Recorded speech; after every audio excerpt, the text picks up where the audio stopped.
మాతృదేవోభవ. ఏదో భావము చుట్టివేసి కనులెంతే నీరు గ్రమించడిన్ నాదో పద్యతప ప్రభావమ ఇదే నా పూర్వపుణ్యమ్మ నేనేదేనొక్క కవిత్వ భావమున నిన్నెంతే నివర్ణింప అమ్మా దైవం ఉధ్వనించు పద్యముల కమ్మందే నియల్నింపుచున్ దైవం ఉధ్వనించు పద్యముల. తెలుగు వన్ టీవీ ప్రేక్షక మహాశయులందరికీ సాహిత్యంలో హాస్యం అనే కార్యక్రమంలో 46వ భాగానికి స్వాగతం పలుకుతున్నాం.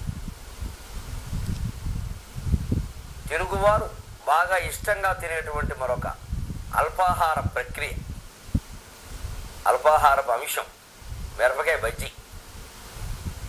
ఇతర ప్రాంతాల్లో ఎక్కడైనా ఉన్నా మిరపకాయ బజ్జీకి తెలుగునాడు బాగా ప్రసిద్ధి చెంది. రాయలసీమలో కొన్ని ప్రాంతాల్లో అయితే పొద్దున్నే మరమరాలతో తయారు చేసేటువంటి ఒక పదార్థంలో ప్రత్యేకం ఈ బజ్జీలు నంచుకుని తింటారు.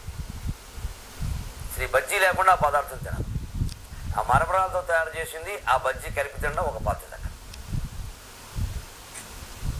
రాయలసీమ వాళ్ళు ఎవరు అది తెలియదంటే నువ్వు రాయలసీమ వాడు కాదుకోమంటారు. దానికి అంత ప్రాధాన్యం ఉంది. అటువంటి బజ్జీ తయారయ్యే విధానం, దాని రుచి, దాని నుంచి మనం నేర్చుకోవలసిన తత్వం కూడా మంచి పద్యంలో వచ్చే చోట నేను చెప్పడం జరిగింది. 5 గంటల వేళ ఆ దారి ప్రక్కగా చుయ్యమనును ఊబగుయ్యమనును 5 గంటల వేళ ఆ దారి ప్రక్కగా చుయ్యమనును ఊబగుయ్యమనును పచ్చిమిరపకాయ కచ్చిరేపెడునట్లు గుచ్చి చూచుచునుండు గుండె వైపు. పచ్చిమిరపకాయ కచ్చిరేపెడునట్లు గుచ్చి చూచుచునుండు గుండె వైపు. శనగ కవచముని సలసలా వేగుచో శనగ కవచం చెప్పు సలసలా వేగుచో కడుపులో రసనాడి కదల సాగు. శనగ కవచముని సలసలా వేగుచో కడుపులో రసనాడి కదల సాగు. ముక్క కొరికినంత ముల్లోకముల యాత్ర చేత పైశాలేక చేయగలడు.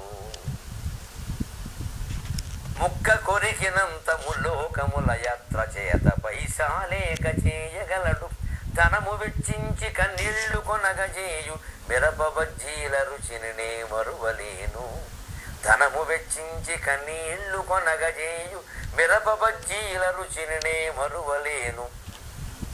ఒక్కటో రెండో మంచిది ఎక్కువైన సచిన్ టెండూల్కరుడు మాకు సాటిరాడు.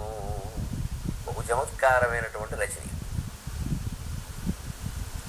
మిరపకాయ బజ్జీ ప్రక్రియ ఎక్కడ మొదలవుతుందంటే సాయంత్రం కార్యాలయం నుంచి భార్యాలయానికి బయలుదేరతాడు ఈ ఉద్యోగి. ఎక్కడో మధ్యలో ఓ జంక్షన్ ఉంటుంది. అక్కడ ఈ బజ్జీ కొట్టు బండివాడు ఉంటాడు. అక్కడ వాడు వచ్చి ఏమంటాడు శబ్దం అంతే, మనవాడు స్కూటర్ తిప్పుతాడు. అంత ముందు రోజు తిన్నాడు 4-5 కడుపులో మండింది, ఇంకొద్దు అనుకుంటాడు.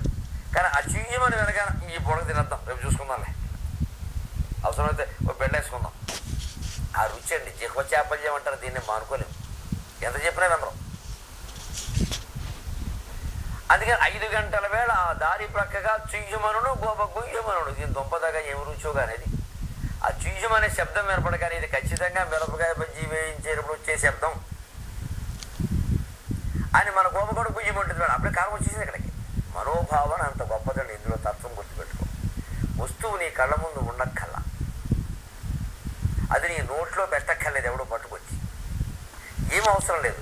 నీ మనస్సులో ఆ వస్తువుని గురించిన ఆలోచన రాగానే ఇదివరకు ఆ వస్తువుతో నువ్వు పొందిన అనుభవాలన్నీ గుర్తొచ్చి నోరు ఊరుతుంది వెంటనే, లేదా భయం వేస్తుంది, లేదా చెమట పడుతుంది, లేదా కన్నీళ్ళు వస్తాయి, ఏదైనా జరుగుతుంది. గమనించండి. అంటే భావుకత అంత గొప్పది.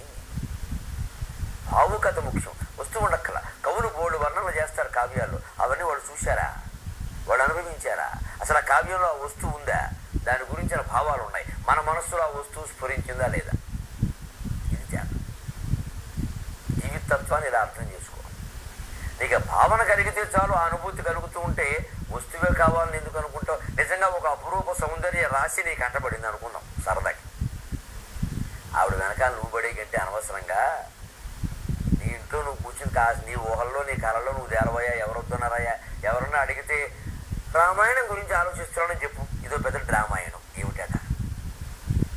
నిజంగా అమ్మాయిని కలిసినప్పుడు, మాట్లాడినప్పుడు, అనేక రకాల అనుభవాలు పొందినప్పుడు కలిగే ఆనందం అంతా నీ ఊహల్లో నీకు కలిగేస్తుంది. ఏం ప్రమాదం లేదు వ్యవహారం. చెయ్యమని కాదు, అవసరమైతే ఇలా చేసినా సంసారం కాపాడుకోవాలి. కానీ ఆవిడ వెనకాల పడితే ఇంట్లో వాళ్ళు ఊరుకుంటారా? ముందు ఆవిడ ఊరుకుంటుందా? ఎందుకు పాడు చేసుకోవడం?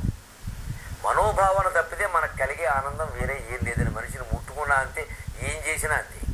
మనోభావన ఇదంతా. మన మనస్సులో ముట్టుకోవడం పట్ల, ఈ ప్రక్రియల పట్ల వ్యతిరేకత ఉన్నప్పుడు నిజంగా ముట్టుకున్నా కూడా, దగ్గర కూర్చున్నా కూడా మనకి ఏ స్పందన ఉండదు. అంతా మనోభావన. యద్భావం తద్భవతి అంట. ఈ మిరపకాయ బజ్జీయే ఉదాహరణ. అక్కడ చూసి మనకని ఇక్కడ గుయ్యమైంది. వెంటనే స్కూటర్ని తిప్పాడు. ఈ పొడ కానిచ్చేద్దాం, తర్వాత చూద్దాం. ఇప్పుడు చాలా బాగా వేస్తాడు. అవును మరి, వాడు పవిత్రం, ఆ మిరపకాయ పవిత్రం, ఆ పిండి పవిత్రం, ఆ నీళ్లు వాడు వేళ్ళు మరీ పవిత్రం. మనం అలవాటు పడ్డాం. ఇప్పుడు యువతరం చూడండి, ఆ రోడ్డు పక్కనే మురికాలువలు ఉంటూ ఉంటాయి, పక్కనే బడ్డీ, పక్కనే వీళ్ళు నుంచుంటారు. నుంచి నీళ్ళు తినేయడమే అటు. దీనికి మళ్ళీ మసాలాలు, బఠానీలు చాలా వచ్చాయి ఈ మధ్యన, మిక్చరు, అన్నీ దరిద్రమే. కానీ వీళ్ళ దరిద్రం ఎటు ఉండదంటే అక్కడ నుంచి తినడం మరో దరిద్రం. వాడు పేట వేస్తాడు అక్కడ. ఆ పేట ఈస్ట్మన్ కలర్లో ఉంటుంది, మామూలు రంగు. దానికి అన్ని జిడ్డు గిడ్డు అన్ని పట్టేసేసి దాని మీద నుంచుని తిన్నాం, దాని మీద కూర్చుని తిన్నాం. ఓ పక్కన మురుక్కాలు, దోమలు, ఏగలు, అన్ని పవిత్రమే. మన మనస్సులో దాని మీద ఇష్టం ఉందండి. కాబట్టి ఈ అపవిత్రం అంతా పవిత్రోవా సర్వావస్థాం గతివా అయిపోయింది అంతే లెక్క.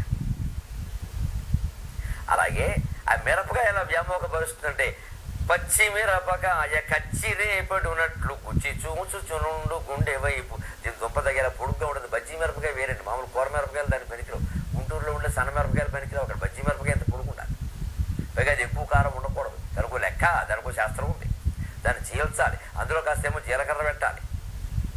ఇప్పుడేమో ఇంకా తుక్కు దూకరా పెడుతున్నారు ఏకంగా. మసాలా పేరు మీద ఎన్ని పెడుతున్నారు. అసలు దానికంటే ఇవి ఎక్కువైపోయినాయి. చది తక్కువ, ఊరగా ఎక్కువని. బజ్జీ ఏమో ఎంత ఉంటుంది, ఇంత ఊరికేను.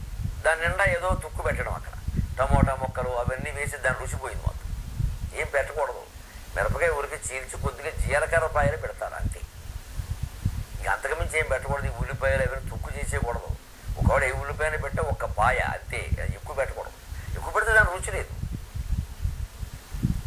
అందుకని ఇలా పచ్చిమిరపకాయ తీసి బుట్టలో తీస్తాడు. ఇలా తీసి ఇలా అందులో కాస్త శనగపిండిలో ఇలా ముంచుతాడు.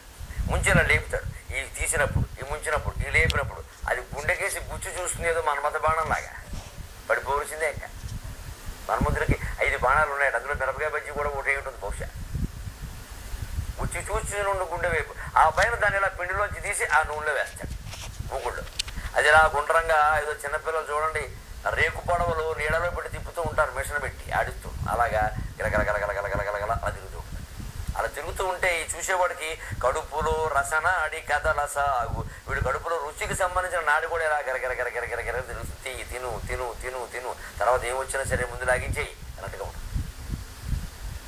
శనగ కవచము అని అందులో చూడండి, మళ్ళీ ఎక్కువ వేగకుండా, మిరపకాయ మాడిపోకుండా శనగపిండి కవచం, అది కూడా ఒక నేర్పు. కొంతమంది మిరపకాయ బజ్జీలు వేస్తారు. ఎలా ఉంటుందంటే పెద్ద రగ్గులో చిన్నపిల్లాడు పడుకున్నట్టు ఉంటుంది ఆ మిరపకాయ. అలా ఉండకూడదు. ఇంత లావు రగ్గు, పెద్ద మంచం, పిల్లాడేమో ఎంత, పిల్లాడు కదా సరిపోతుంది.